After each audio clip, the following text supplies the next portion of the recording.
Kita ke informasi lain, Saudara. Ditjen Imigrasi menangkap satu WNA Australia yang terlibat penembakan di Bali. Pelaku ditangkap di Bandara Soekarno-Hatta saat akan meninggalkan Indonesia. Pelaku ditangkap saat akan bertolak ke Singapura dengan tujuan akhir Kamboja.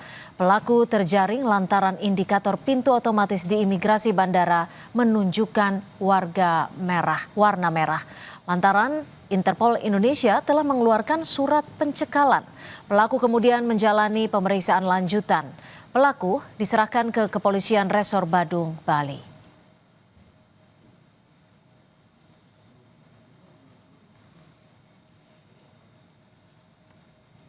Polisi menangkap 3 orang kasus penembakan warga negara Australia di Badung, Bali.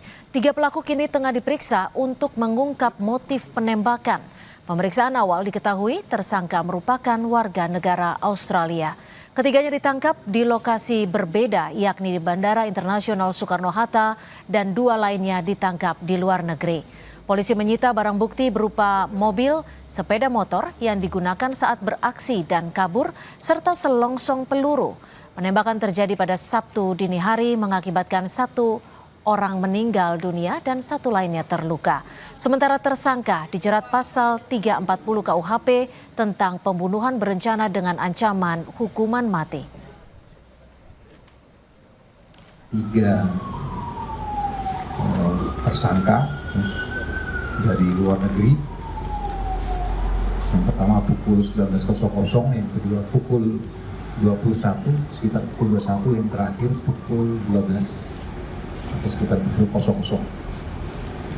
Dan sekarang sedang dalam pendalaman, pemeriksaan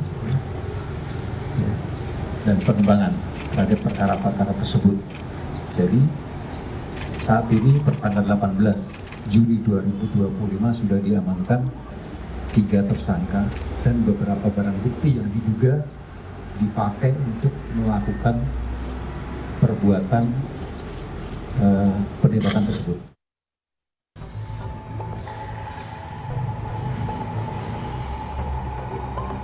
Penembakan warga negara Australia, saya sudah mendapatkan laporan dari Kapolda. Saat ini sudah diamankan. Kapolri Jenderal Listio Sigit Prabowo memberi perhatian khusus pada kasus penembakan 2 warga negara Australia yang 1 diantaranya meninggal dunia. 3 tersangka telah ditangkap dan diperiksa polisi. Menurut Kapolri, pengungkapan merupakan kerjasama Barreskrim Polri, pihak imigrasi dan Kepolisian Federal Australia. Penembakan warga negara Australia, saya sudah mendapatkan laporan dari Kapolda.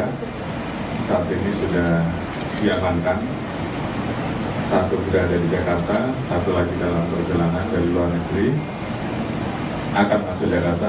Pengungkapan ini tentunya kerjasama antara Barreskrim, di backup juga oleh imigrasi dan juga AFP. Keluarga korban telah mendatangi RSUP Profesor Ngurah Denpasar untuk menandatangani persetujuan otopsi terhadap korban Zivan Ratmanovic yang tewas ditembak. Rencananya otopsi akan dilakukan Kamis 19 Juni 2025 mendatang.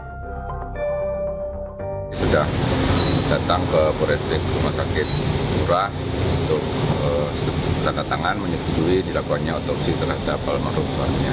Insya Allah nanti rencana jam 9 hari Kamis tanggal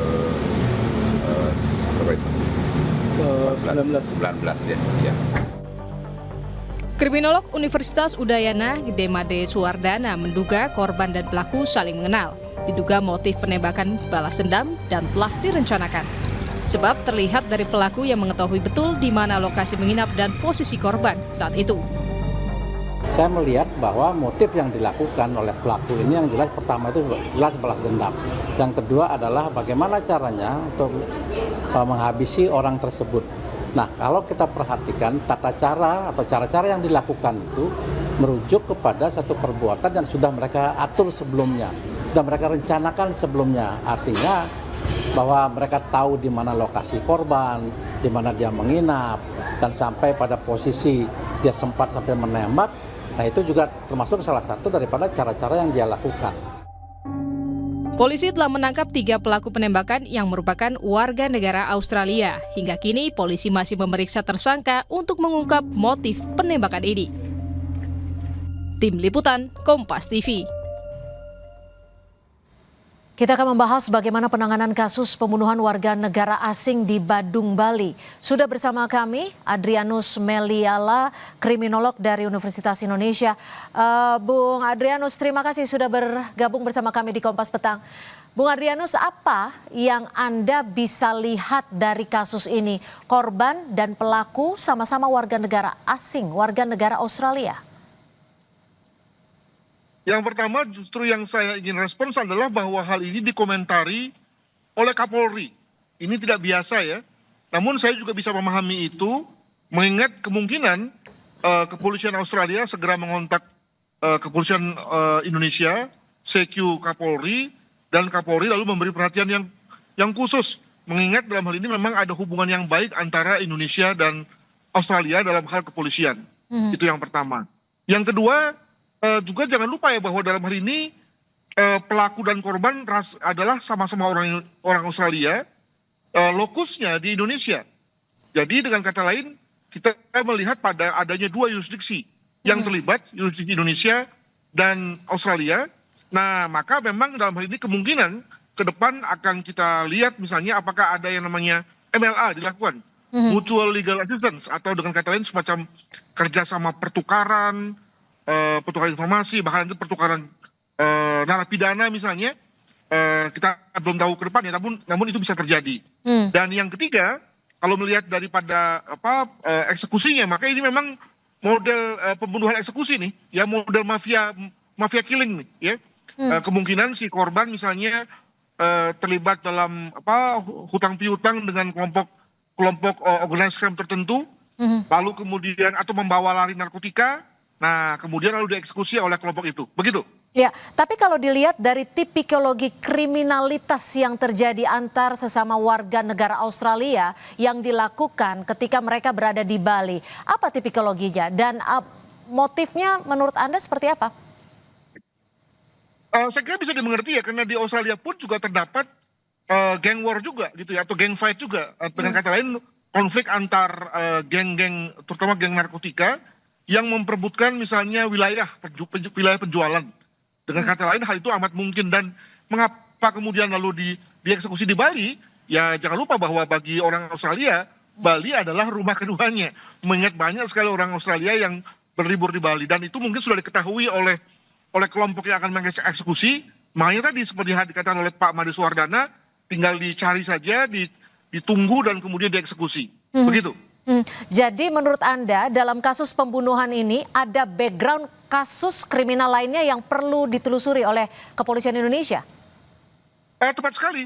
Jadi saya kira ini kita nggak bisa naif ya dengan mengatakan bahwa pembunuhnya lebih bersifat spontan atau sekadar asmara misalnya. Tidak, pasti ada konteks ekonomi, di mana konteks ekonomi itu berasal atau merupakan satu akibat daripada perbuatan jahat yang lain, apakah itu tidak pidana narkotika, pencucian uang, demikian juga mungkin misalnya yang bersifat racketeering atau penggelapan ya, kita nggak tahu.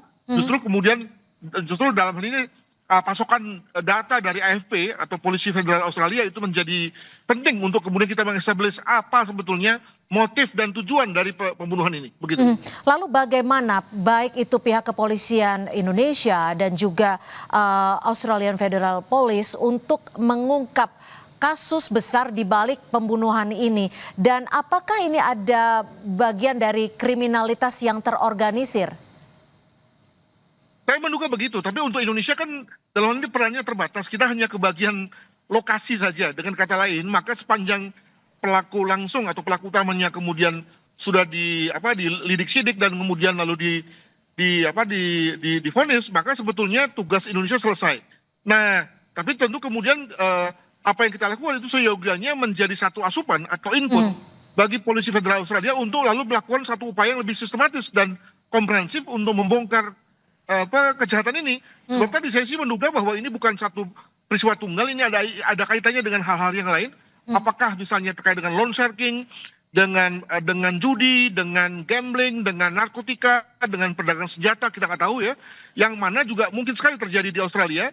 Dan tadi imbasnya ke Indonesia ketika ada di antara mereka yang berkhianat kah, atau membawa lari uang kah, atau mungkin juga menjadi satu double agent misalnya dan seterusnya, sehingga kemudian Indonesia ketempatan untuk sebagai tempat lokasi kejahatan. Demikian. Oke, tapi kalau menurut dugaan Anda, Bung Adrianus, background kasus besar di balik pembunuhan ini, apakah dilakukan di Indonesia atau justru di negara para pelaku dan juga korban ini di Australia?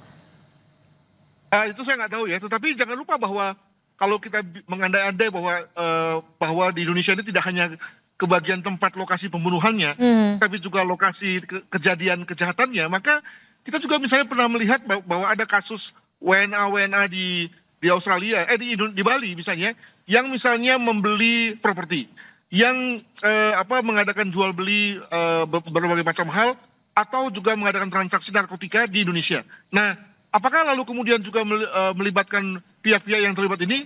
Itulah yang juga perlu ditelusuri oleh pihak kepolisian Polda Bali misalnya, untuk kemudian mengestablish jangan-jangan memang benar bahwa Indonesia tidak hanya menjadi tempat lokus delikti, tapi juga sebetulnya menjadi satu rangkaian dari kejahatan-kejahatan yang lain dilakukan oleh mereka.